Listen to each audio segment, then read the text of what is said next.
अल्हम्दुलिल्लाहि रब्बिल आलमीन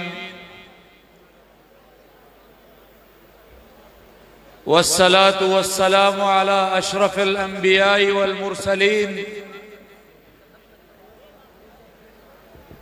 नबीयुना मुहम्मद इब्न अब्दुल्लाह व अला आलिहि व अस्हाबिहि त्ताहिरीन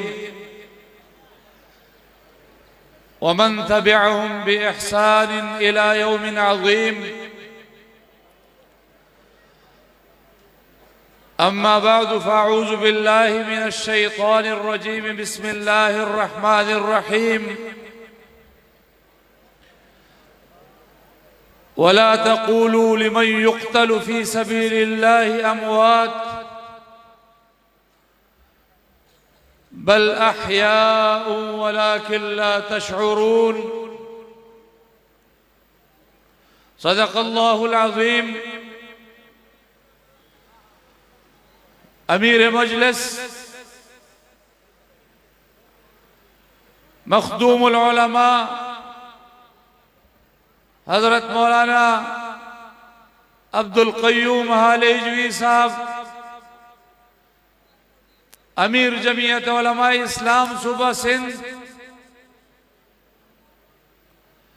बिरादर मोहतरम मौलाना राशिद महमूद सोमरो साहब, जनरल सेक्रेटरी जमीयत उलमा इस्लाम सूबा सिंध,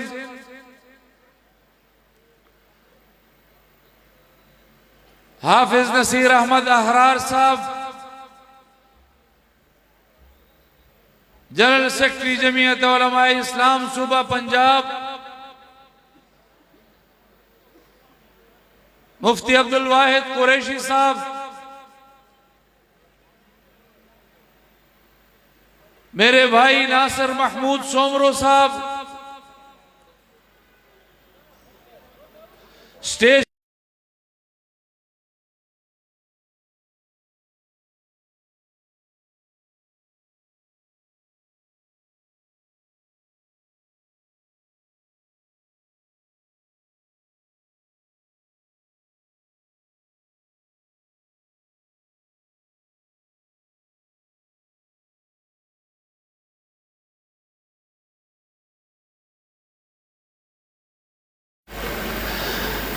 आज लाड़काना की ये गलियां, ये चौक, ये चौराहे आज लाड़काना की ये शामें, ये फिजाएं बड़े वकार और बड़े तमकनत के साथ ये शेर गुनगुना रही हैं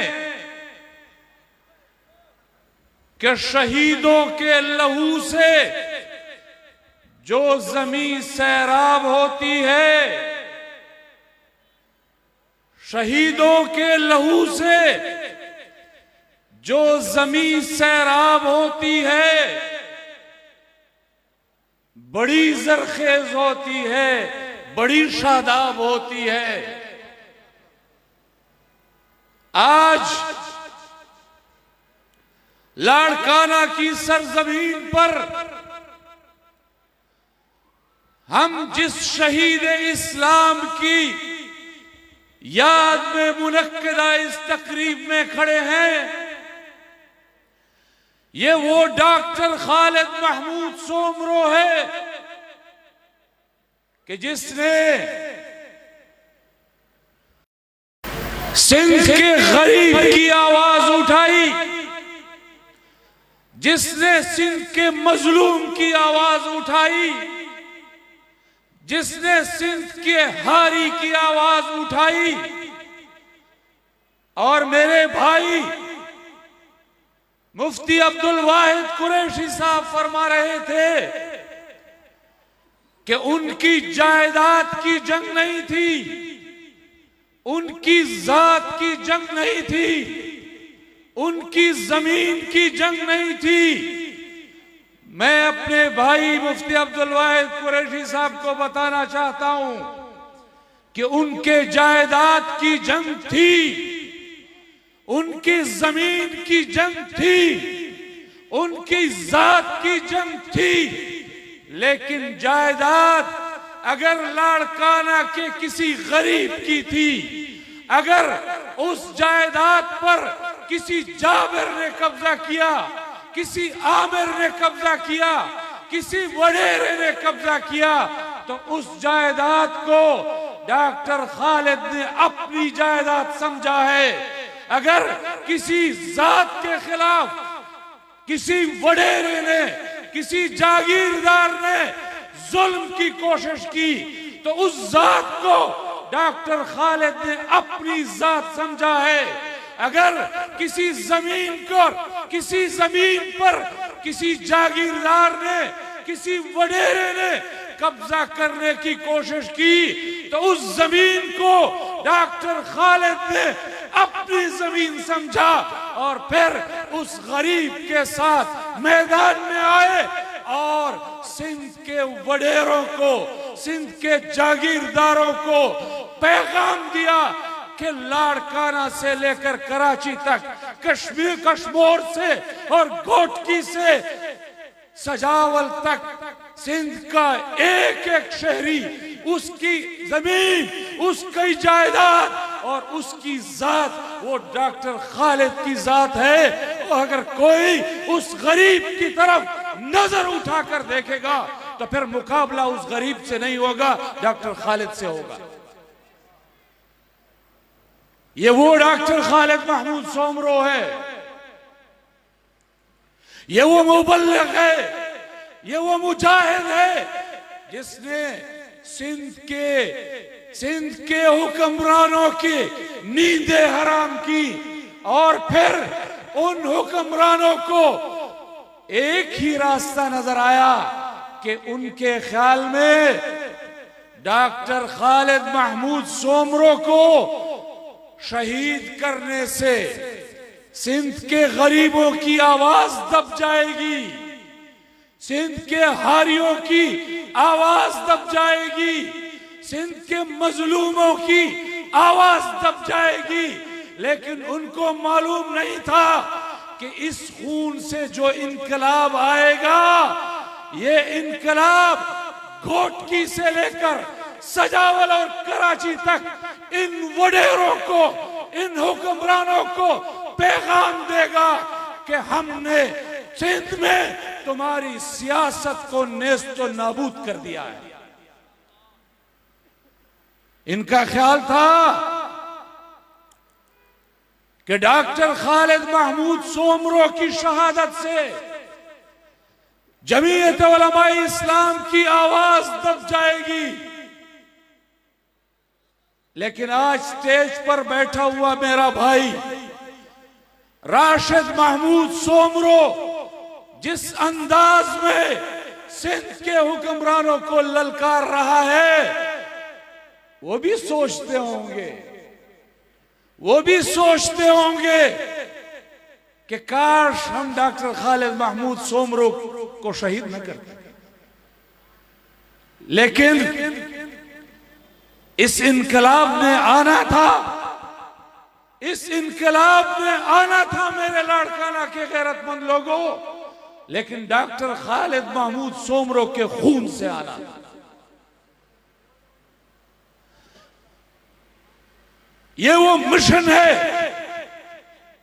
इस मिशन को दबाने के लिए, जमीयत उलमाए इस्लाम के मिशन को दबाने के लिए हर दौर में हथकंडे आजमाए गए,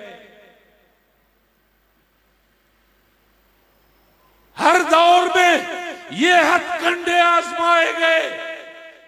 आज से नहीं आजमाए गए, ये अंग्रेज के जमाने से आजमाए गए। अंग्रेज ने भी इस आवाज को दबाने की कोशिश की थी, अंग्रेज ने भी इस मिशन को दबाने की कोशिश की थी, अंग्रेज ने भी इस काफले को दबाने की कोशिश की थी। लेकिन लाड़काना के गैरतमंदों, अंग्रेज को भी शिकस्त हुई थी और सिंध के इन जागीरदारों को भी शिकस्त हुई। ये पहली आवाज नहीं है। इस आवाज को, इस मिशन को पाकिस्तान में आमिरों ने दबाने की कोशिश की। इस आवाज को अयूब खान ने दबाने की कोशिश की। इस आवाज को यहया खान ने दबाने की कोशिश की। इस आवाज को ज़ियाउल हक ने दबाने की कोशिश की। इस आवाज को मुशर्रफ ने दबाने की कोशिश की, कामयाब नहीं हो सके। तो पैगाम है उनके लिए जो इस मिशन की ज़बान बंदी करना चाहते हैं, जो इनकी आवाज को दबाना चाहते हैं।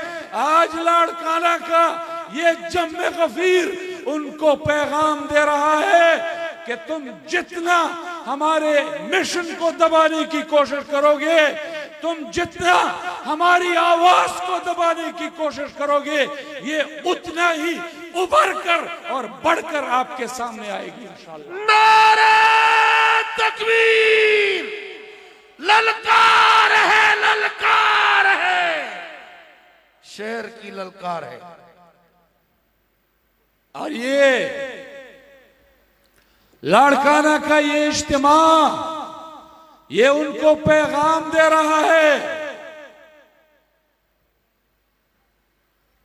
कि हमें मिटाना तो आसान है, बहुत आसान। हमें मिटाना तो आसान है, बहुत आसान। इसी मुगालते में कई लोग मारे गए।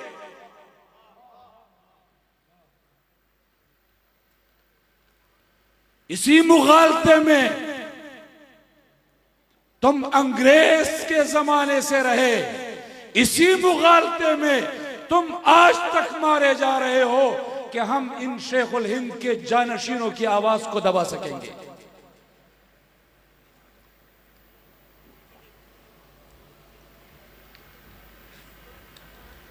ये तुम्हारी भूल है।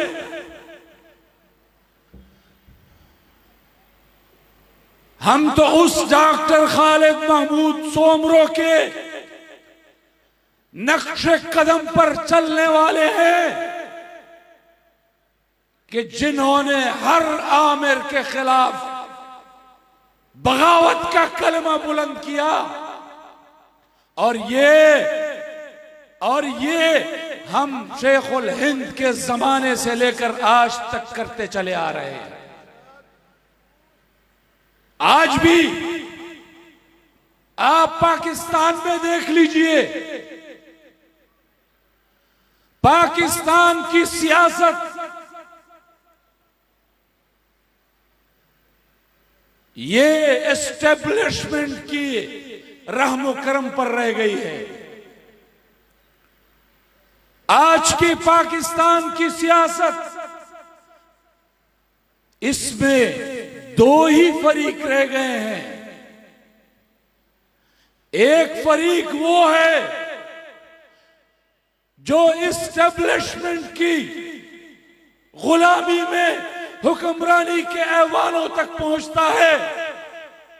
एक फरीक वो है जो एस्टेब्लिशमेंट के कंधों पर बैठकर इख्तिदार के ऐवानों तक जाता है। और दूसरा फरीक वो है कि जो महज एस्टेब्लिशमेंट को बद्दुआएं देता है। तो फिर आप पूछेंगे ना कि अगर एक फरीक वो एस्टेब्लिशमेंट की गुलामी करता है और दूसरा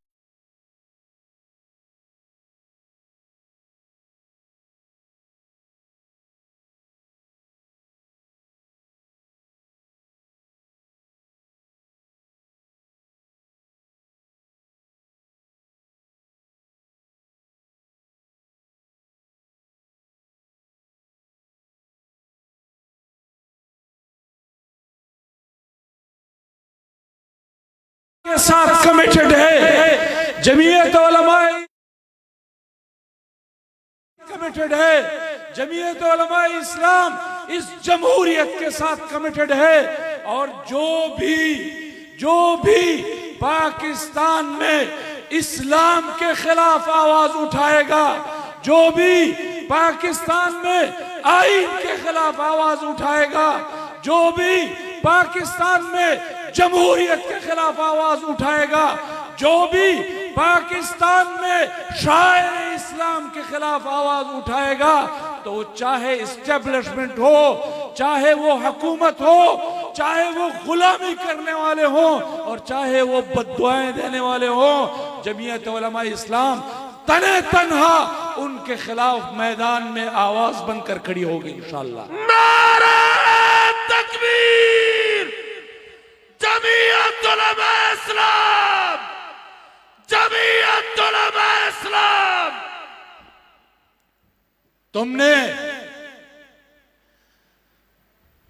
तुमने ऐसे लोगों को हुक्मरान बनाया है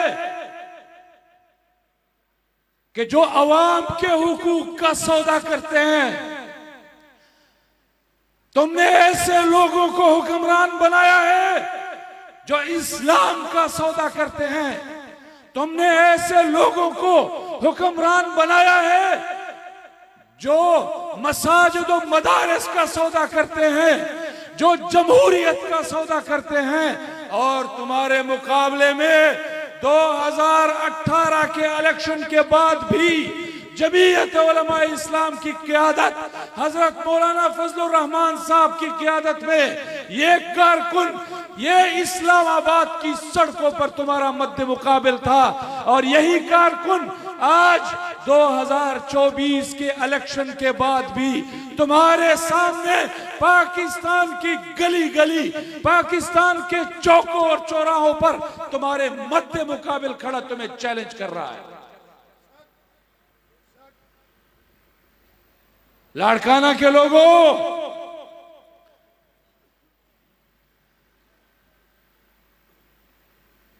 तुम्हारे सरों पर सौदा करने वाले, तुम्हारे हुकूक का सौदा करने वाले, तुम्हारे जजीरों का सौदा करने वाले, तुम्हारे कारोंजर का सौदा करने वाले, तुम्हारे सेहत का सौदा करने वाले, तुम्हारे तालीम का सौदा करने वाले, तुम्हारे रोजगार का सौदा करने वाले, तुम्हारे वसाइल का सौदा करने वाले आज क्या मांग रहे हैं? इस्तिस्ना मांग रहे हैं। क्या कहते हैं कि हमने सिंध को लूटा है, हमने लाड़काना को लूटा है, हमने घोटकी से कराची तक सिंध को लूटा है, हमने उनके सेहत को लूटा है, हमने उनकी तालीम को लूटा है, हमने उनके वसाइल को लूटा है, हमने उनके जजीरों को लूटा है। अब लूटने के बाद अब हमसे हिसाब भी मत लो। और सौदे में क्या दिया है? लाड़काना के लोगों, मैं आपसे पूछ रहा हूं, सौदे में क्या दिया है? सौदे में जो चीज दी है वो मैं आपको बताना चाहता हूं। कहते हैं 18 साल से कम उम्र के लड़का और लड़की का निकाह नहीं हो सकता, ये गैर कानूनी होगा। अभी आपकी सिंध की असेंबली ने कानून पास किया है और कहा है कि 18 साल से कम उम्र का लड़का और लड़की अगर निकाह करेंगे तो फिर उस निकाह को कानूनी तस्लीम नहीं किया जाएगा और उसको निकाह को करने वाले को 10 साल की सजा सुनाई जाएगी। क्या? हलाल निकाह करने पर। और सौदे में क्या दिया है कि अगर 18 साल से कम उम्र का लड़का और लड़की जना बिर रजा करते हैं तो फिर उनके खिलाफ FIR दर्ज नहीं होगी। ये वो इस्लाम है, ये वो पाकिस्तान है जिसके लिए हमने, जिस इस्लाम के लिए हमने पाकिस्तान बनाया था। ये वो मुल्क है कि इस्लाम के नाम पर हासिल किया गया था कि जिसमें 18 साल से कम उम्र का लड़का और लड़की अगर जना बिर रजा करते हैं तो उनके खिलाफ कार्रवाई और FIR नहीं हो सकती। लेकिन अगर वही 18 साल से कम उम्र का बच्चा और बच्ची वो अगर निकाह करते हैं, हलाल निकाह करते हैं, तो फिर उसको कहते हैं ये ज़ना बिल जबर होगा और इसकी सजा 10 साल होगी। तो आप बताओ, जब वो आपके वसाइल को लूटेंगे, आप बताओ जब आपके रोड्स का फंड लूटा जाएगा, जब आपके सेहत का फंड लूटा जाएगा, जब आपके जजीरों को लूटा जाएगा, तो फिर सौदे में इस तरह की चीजें करनी पड़ेंगी ना। तो मैं, और ये नहीं, मदारिस पर पाबंदी, मदारिस की रजिस्ट्रेशन पर पाबंदी, मसाजिद की NOC पर पाबंदी, क्या क्या तुम सौदे कर रहे हो, हमें नहीं मालूम कि तुम क्या सौदे कर रहे हो। तो मैं पाकिस्तान की एस्टेब्लिशमेंट को भी पैगाम देना चाहता हूं, मैं पाकिस्तान की एस्टेब्लिशमेंट को भी बताना चाहता हूं कि तुमने अमेरिका के साथ मुआहदा किया है, तुमने गज्जा के मुसलमानों के खून का सौदा किया है। मैं एस्टेब्लिशमेंट को भी बताना चाहता हूं कि तुमने उस मुआहदे पर दस्तखत किए हैं कि जिस मुआहदे की सूरत में पाकिस्तान भी ये कह रहा है कि हमास के लोगों से असला वापस ले लो, और हमास के लोगों से असला वापस लिया जाएगा तो फिर कब्जा कौन करेगा? इस्राइल कब्जा करेगा ना। तो फिर इस्राइल का रास्ता खोलने का काम कौन कर रहा है? हमें आपकी हरकतें नहीं मालूम। आप पाकिस्तान में इस तरह के फ्रॉड लोगों को धांधली के जरिए इक़्तिदार में लाओगे, फिर कोई आपके सिंध के हुक्मरानों की तरह अपने करप्शन के लिए इस्लाम का सौदा करेगा, फलस्तीन का सौदा करेगा, गजा का सौदा करेगा, और कोई पंजाब और विफाक की हुकूमत की तरह इनकी गुलामी में लेटकर अपनी हुकूमत को बचाने के सौदे करेंगे। तो फिर याद रखो कि अगर तुम ये सब कुछ करोगे तो फिर तुम्हारे मुकाबिल अगर खड़ा होगा तो फिर डॉक्टर खालिद महमूद सोमरो का पैरोकार और उसका कारकुन खड़ा होगा। इंशाअल्लाह खड़े होंगे ना इंशाअल्लाह, वरना ये इसी तरह आपके सौदे करेंगे। आपके जामे में लोगों को उठाया जाएगा, आपके मजहब के लिबादे में आपका मुकाबला करने की कोशिश होगी, और फिर इस्तिस्ना लिए जाएंगे आपके वसाइल को लूटकर। मैं जब लड़काना आता हूं, आज भी मेरा भाई बैठा है राशिद, आज भी मैंने बात की है उससे गाड़ी में। अभी मैं साईं अब्दुल कयूम साहब से बात कर रहा था। आपको लगता है जब आप लाड़काना में दाखिल होते हैं, आपको लगता है कि ये 15 साल से हुक्मरानों का शहर है? आपको लगता है कि ये 2 दफा की वजीर आजम का शहर है? आपको लगता है कि ये बिलावल भुट्टो का शहर है? ये लाड़काना में रहने वाले लोग, बखुदा मैं आपको सही कह रहा हूं कि इस तरह के वसाइल को लूट कर खाने का अमल तो हमारे सूबा खैबर पख्तूनख्वा के किसी आखिरी से आखिरी जिले में भी नहीं हुआ।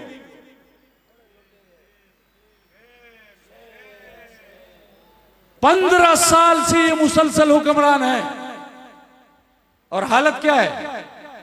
आप लाड़काना में दाखिल होते हैं तो आपको गंदगी के ढेर नजर आते हैं। आप लाड़काना में दाखिल होते हैं तो आपको टूटी फूटी सड़कें नजर आती हैं। आप लाड़काना में दाखिल होते हैं तो आपको टूटी गलियां नजर आती हैं। ये वो हुक्मरानी है। तो फिर तो आपको इस्तिस्ना मांगना है। फिर तो आप कहोगे कि मैं इस्लाम का सौदा करने के लिए भी तैयार हूं, मैं जमहूरियत का सौदा करने के लिए भी तैयार हूं, लेकिन मैंने जो लूटा है मुझे उसका इस्तिस्ना दे दो।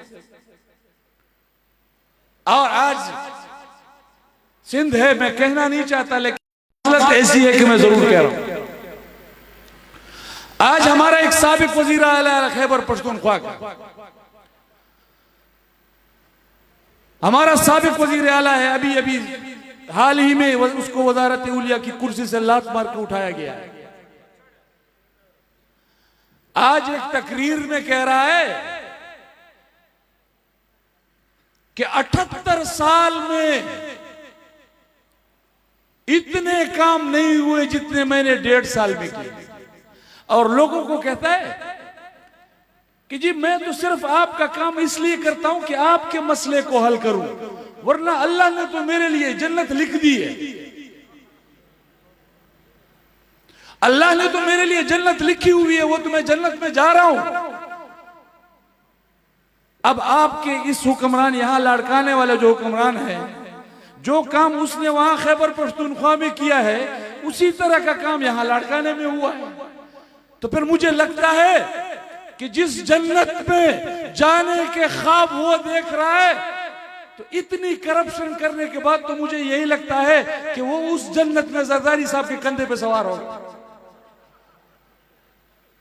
अगर करप्शन पैमाना है जन्नत में जाने का, अगर लोगों के वसाइल खाना पैमाना है जन्नत में जाने का, अगर लोगों की तालीम और सेहत के फंड्स खाना जन्नत में जाने का पैमाना है, अगर लोगों के पैसे खाना जन्नत में जाने का पैमाना है, तो फिर वो हमारा वजीर आला साहब, साबिक वजीर आला साहब, वो तो फिर जरदारी साहब के कंधे पर सवार होकर जन्नत में जाएगा।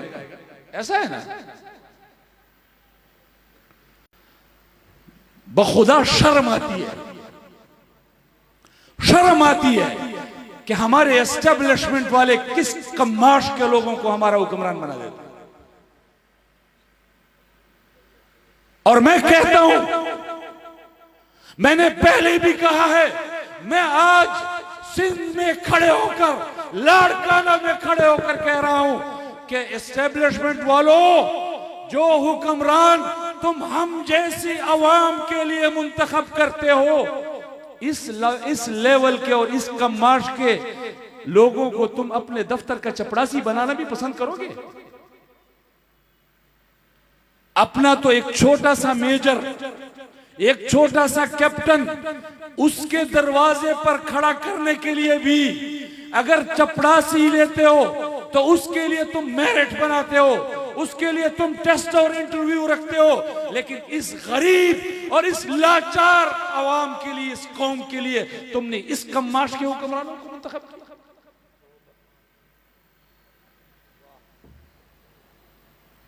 तुमने पाकिस्तान को अपनी जागीर समझाओ और फिर कहते हो कि हम हैं असल पाकिस्तान के लोगों के गमख्वार।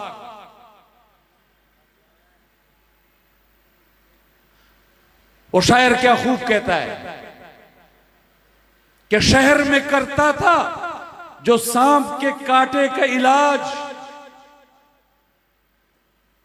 शहर में करता था जो सांप के कांटे का इलाज, उसके तहखाने से सांपों के ठिकाने निकले। तुमने इस पाकिस्तानी कौम के साथ वो किया है। तुम कहते हो हम इलाज करते हैं, तुम कहते हो हम करप्शन के खिलाफ हैं, तुम कहते हो हम बदअमनी के खिलाफ हैं, तुम कहते हो हम पाकिस्तान के अवाम के वसाए लूटने वालों के खिलाफ हैं, लेकिन हम जब तुम्हारे तहखाने में देखते हैं तो तुम उन्हीं लोगों को, उन्हीं करप्ट लोगों को हमारा हुक्मरान बनाने के सौदे करते हो।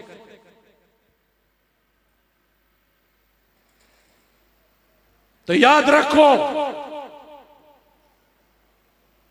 हमें अपने अकाबिर ने गुलामी का दर्स नहीं दिया, हमें अपने अकाबिर ने गुलामी का सबक नहीं सिखाया, हमें शेखुल हिंद ने आजादी का दर्स दिया है, हमें डॉक्टर खालिद महमूद सोबरो ने आजादी का दर्स दिया है। इंशाअल्लाह हम पूरी आजादी के साथ, हम पूरी खुद मुख्तारी के साथ इस पाकिस्तान में आईन का भी दिफा करेंगे, जमहूरियत का भी दिफा करेंगे, इस्लाम का भी दिफा करेंगे, अकीदे खत्म नबूवत का भी दिफा करेंगे, तौहीन रिसालत के कवानीन का भी दिफा करेंगे, हम आपके अकीदे का भी दिफा करेंगे, हम आपके नजरिए के भी दिफा करेंगे, हम आपके दाढ़ी और पगड़ी का भी दिफा करेंगे इंशाअल्लाह, और हम आपके वोट के हक का भी दिफा करेंगे इंशाअल्लाह। इंशाअल्लाह करेंगे ना? तो फिर एक पैगाम दे दे। मुझे मालूम है रात का 1:15 है, लेकिन आपकी ये आवाज इस्लामाबाद के उन हुक्मरानों तक जानी चाहिए कि जमीयत उलमा इस्लाम का कारकुन आज भी मैदान में खड़ा है और इंशाअल्लाह अपने हक के हुसूल तक मैदान में खड़ा रहेगा इंशाअल्लाह। बहुत शुक्रिया। वाखिर दावाना अल्हम्दुलिल्लाहि रब्बिल आलमीन। जज़ाकुमुल्लाह खैर। माशाअल्लाह माशाअल्लाह।